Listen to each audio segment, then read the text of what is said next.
Welcome to ఆఖేరు news. ఒకసారి మనం ప్రభుత్వం ఏర్పాటు చేసిన రైతు మేళ దగ్గరకు వెళ్దాం. హన్మకొండలోని కాళోజీ కళాక్షేత్రంలో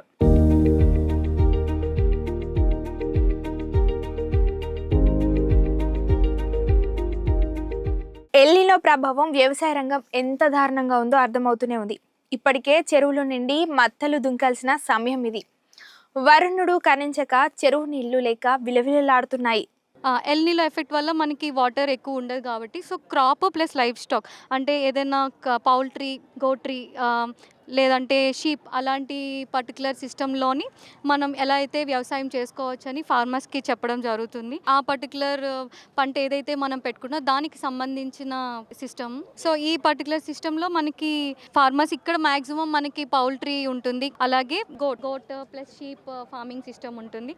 సో మనం ఎలాగా వాన్ని యూస్ చేసుకోవచ్చు, డ్రై ల్యాండ్కి ఎలాగా దాన్ని ఉపయోగపడుతుంది అనేది ఇక్కడ చెప్పడం జరిగింది. ఇప్పుడు మేము చేసేది ఏంటిదంటే రైస్ ఫిష్ పౌల్ట్రీ సిస్టమ్ అన్నట్టు. ఇందులో ఏంటంటే మనం రైతు నారు వేస్తాం కదా, దాన్ని నారు పెట్టి ఒక 4 పోల్స్ చుట్టూ పెట్టి మన పౌల్ట్రీ దానిపైన పెట్టాలి.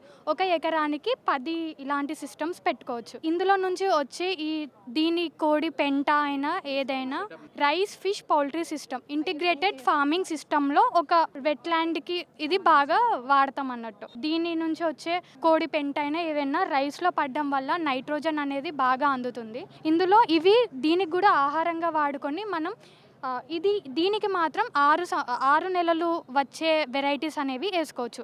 అలా వేసుకోవడం వల్ల చేపలు కూడా పెరిగి మనకి చివరి దశలకు వచ్చేసరికి కిలోన్నర అంత చేప సైజు పెరుగుతుంది అన్నట్టు. వీటి నుంచి వచ్చే పదార్థాలని అవి తింటూ అవి పెరుగుతూ దానివల్ల మనం ఏ మందు అలాంటివి ఏం వేయకుండా అన్నీ పెరగవచ్చు. ఇందులో ఉండే పురుగుల్ని వీటికి ఇవ్వచ్చు. కొంగలు తినకుండా ఉండనీకి అని ఒక చిన్న నెట్ అనేది వేసుకోవచ్చు.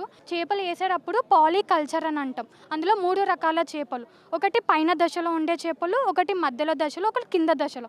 అలా వల్ల చేపలు కూడా కొట్టుకోకుండా వాటి ఆహారాన్ని వాటి తింటూ పెరుగుతూ ఉంటాయి అన్నమాట. రైతు ఓన్లీ వరి మీదనే డిపెండ్ కాకుండా ఇట్లా కోళ్ళు పెంపకం లేదా ఫిష్ పెంపకం ద్వారా తనకి రైతుకి 3 రకాల లాభాలు వస్తాయి అని చెప్పడం ద్వారానే ఇది ఇంటిగ్రేటెడ్ ఫార్మింగ్ సిస్టమ్ అని మేము ద్వారా నష్టపోయినా కూడా చేపల ద్వారా కోళ్ళ ద్వారా ఆదాయం వస్తుంది.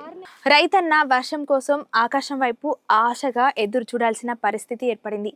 ఇలాంటి పరిస్థితుల్లో రైతులు సమగ్ర వ్యవసాయ విధానం అవలంబిస్తే మంచి ఫలితాలు ఉంటాయని వరంగల్ ఎస్ఆర్ యూనివర్సిటీ అగ్రికల్చర్ విద్యార్థులు చెప్తున్నారు.